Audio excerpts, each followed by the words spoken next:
दोस्तों आप सभी लोग के डाउट आ रहे थे कि लेबोरेटरी के भाभा एटॉमिक रिसर्च सेंटर की तरफ से जो वैकेंसियां आई थी, कितनी वैकेंसी आई थी दोस्तों? करीब 303 वैकेंसियां आई थी। इस पे कौन कौन से कैंडिडेट अप्लाई कर सकते थे? हालांकि दोस्तों इसका फॉर्म तो निकल चुका है, आप सभी लोग को पता होगा।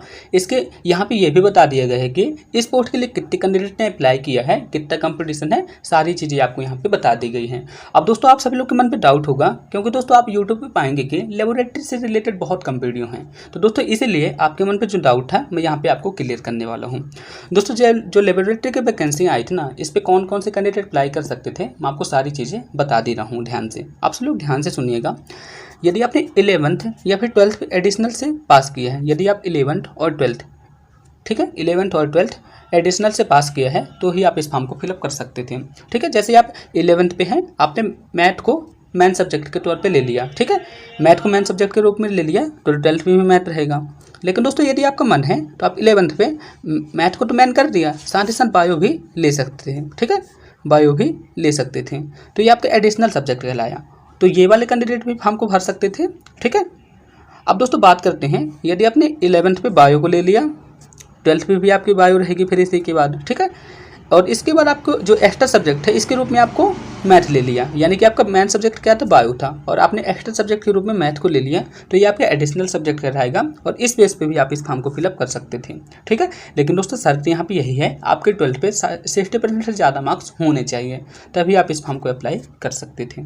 तो चलिए दोस्तों मैं आपको सारी चीज़ें एक बार दिखला देता हूँ। सबसे पहले मैं आपको एक मार्कशीट दिखला देता हूँ कि एडिशनल क्या होता है। वैसे आप सभी लोग को पता ही होगा, लेकिन कुछ कुछ डाउट रहते हैं ना, क्लियर नहीं हो पाते हैं, तो मैं आपको क्लियर कर देता हूँ। आप सभी लोग ध्यान से देखिएगा दोस्तों वीडियो को। तो दोस्तों जैसा कि दोस्तों आप सब लोग यहाँ पे देख पा रहे होंगे कि यहाँ पे एक मार्कशीट आपको शो हो रही होगी, जिस पे आप देख पा रहे होंगे मैथ यहाँ पे मेन सब्जेक्ट के तौर पे है। ठीक है, जिस पे मैथ मेन सब्जेक्ट के तौर पे है और यहाँ पे बायोलॉजी एडिशनल सब्जेक्ट के तौर पे है। तो आप यहाँ पे देख पा रहे होंगे कि मैथ, फिजिक्स, केमिस्ट्री और बायोलॉजी ये चारों ही सब्जेक्ट हैं जो आपकी लेबोरेटरी की क्वालिफिकेशन को पूरा करते हैं। तो आपको वहाँ पे यही मांगा गया था, यानी कि आपका एडिशनल सब्जेक्ट के रूप में बायोलॉजी था या फिर मैथ था, तो आप इस फॉर्म को फिलअप कर सकते थे। आप हो सकता है आपका बायोलॉजी कैटेगरी से हो, तो दोस्तों आपको बायोलॉजी यहाँ पे लिखा रहेगा मैथमेटिक्स की जगह, और आपका एडिशनल सब्जेक्ट की जगह मैथ लिखा रहेगा, तो भी आप इस फॉर्म को फिलअप कर सकते थे। ठीक है, तो आप सभी लोग मेरे कहने का मतलब समझ गए ना। ठीक है, तो आप मार्कशीट के द्वारा समझ सकते हैं। ठीक है, यही पूछा गया था वहाँ पे और यही क्वालिफिकेशन वहाँ पे था, तभी आप इस फॉर्म को फिलअप कर सकते थे। तो मैं सारी चीज़ें आपको यहाँ पे बता दिया हूँ। चलिए अपन नोटिफिकेशन में एक बार फिर से जाते हैं और सिलेबस को पता करते हैं। तो आप सभी लोग को ये वाला डाउट तो क्लियर हो गया ना। फिर भी आपके मन पे डाउट है तो आप मेरे को बेझिझक कमेंट बॉक्स में मैसेज कीजिएगा, मैं आपका रिप्लाई ज़रूर दूंगा। तो दोस्तों मैंने आपको अपनी मार्कशीट दिखा दिया है, तो आप सभी लोग यहाँ पे देख ही पा रहे होंगे कि मैंने सारी चीज़ें आपको बता दी हैं। अब दोस्तों बात करते हैं, मैंने क्वालिफिकेशन को तो बता दिया कि आप एडिशनल सब्जेक्ट से थे तो ही आप इस फॉर्म को फिलअप कर सकते थे। ठीक है, आपकी मतलब जो मार्कशीट है उस पर फिजिक्स, केमिस्ट्री, मैथ, बायोलॉजी ये चारों सब्जेक्ट होना चाहिए। ठीक है, चाहे एडिशनल के तौर पर ही काहे ना हो। ठीक है, तो ही आप इस फॉर्म को फिलअप कर सकते थे। अब दोस्तों बात कर लेते हैं कि यहाँ पे आपका जो पेपर होगा किस बेसिस पे होगा, आपके एग्जाम पे कौन कौन से क्वेश्चन पूछे जाएंगे, ये सारी चीज़ों के बारे में मैं यहाँ पे बताने वाला हूँ। तो दोस्तों सबसे पहले बता दूँ, आपका जो पेपर होगा ना 3 कैटेगरी पे होगा। कितनी कैटेगरी पे दोस्तों आपका पेपर होगा? 3 कैटेगरी पे होगा। सबसे पहले आपका स्टेज 1 होगा। दोस्तों मैं यहाँ पे शॉर्ट पे लिखूँगा तो आप सभी लोग समझ जाइएगा। सबसे पहले आपका स्टेज 1 होगा, इसके बाद स्टेज 2 होगा और इसके बाद इसके स्टेज 3 होगा। सबसे पहले आपका क्या होगा? प्रीलिम टेस्ट होगा। यदि आप प्रीलिम टेस्ट को क्वालिफाई करते हैं तो आप एडवांस टेस्ट यानी कि स्टेज 2 को दे पाएंगे। ठीक है, और मैं आपको बता दूं एडवांस टेस्ट के आधार पे ही आपकी मेरिट डिसाइड होगी। ठीक है, यानी कि स्टेज 1 और स्टेज 3 ये सिर्फ क्वालिफाई नेचर के हैं। कौन से नेचर के हैं? सिर्फ क्वालिफाई नेचर के हैं, और आपकी मेरिट डिसाइड होने वाली है स्टेज 2 के आधार पे। और दोस्तों मैं आपको बता दूं स्टेज 2 पे आपकी जो आपने 12th और 11th पे जो भी मतलब पढ़ा है ना, फिजिक्स, केमिस्ट्री, मैथ, उन्हीं से क्वेश्चन यहाँ पे पूछे जाएंगे। ठीक है, यहाँ पे क्वेश्चन कैसे आते हैं? 11th और 12th बेस के क्वेश्चन यहाँ पे पूछे जाएंगे, यानी कि आपने 11th, 12th पे जो भी पढ़ा है ना वही यहाँ पे पूछा जाएगा।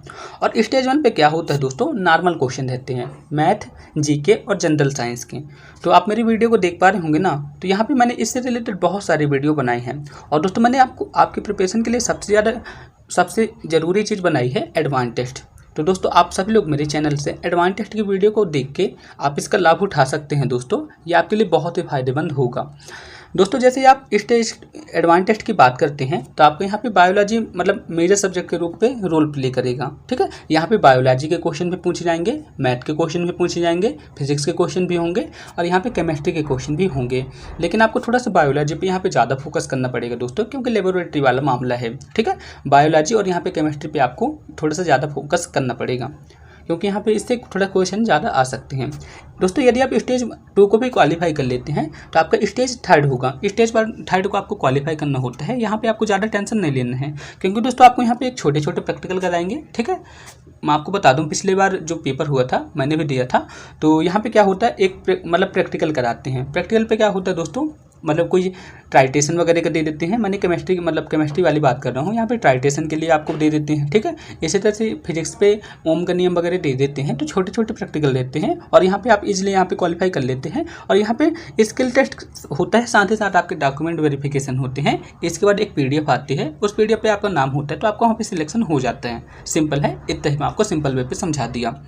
ठीक है, तो एक बार मैं आपको फिर से समझा दे रहा हूँ, आपको रिकॉल करा रहा हूँ। मैंने आपको समझा तो दिया। सबसे पहले आपका यहाँ पे क्या होता है, स्टेज 1 होता है।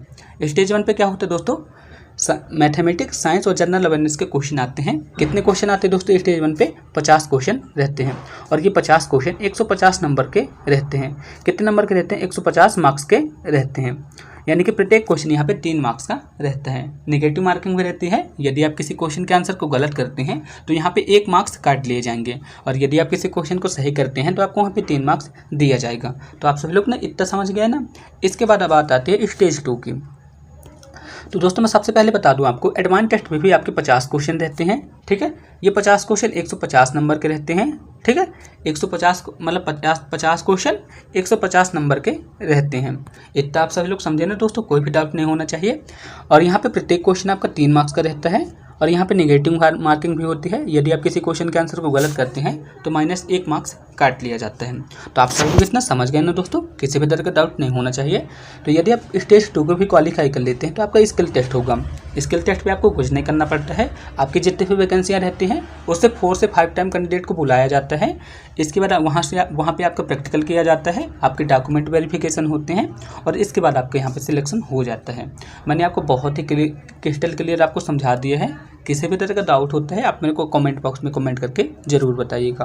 अब दोस्तों बात करते हैं आपकी तैयारी के लिए। तो दोस्तों यदि आप चाहते हैं कि मैं लेबोरेटरी से रिलेटेड बहुत सारे वीडियो बनाऊं तो आप मेरे को कमेंट बॉक्स में बताइएगा। मैं आपके एग्जाम की रिकॉर्डिंग बहुत अच्छी वीडियो बनाऊंगा, जो आपके एग्जाम पे डायरेक्ट क्वेश्चन को ला सकते हैं। उसी टाइप की वीडियो बनाऊंगा और आपका सिलेक्शन हो जाए। तो आप मुझे कमेंट बॉक्स में बताइएगा, तभी मैं आपके लिए इस टाइप की वीडियो बना पाऊँगा। किसी भी तरह का और भी प्रॉब्लम आती है तो आप मेरे को कमेंट बॉक्स में बता दीजिएगा दोस्तों, मैं आपके लिए वीडियो ज़रूर बनाऊंगा। तो फिर मिलते हैं दोस्तों नेक्स्ट वीडियो पे, तब तक के लिए थैंक यू।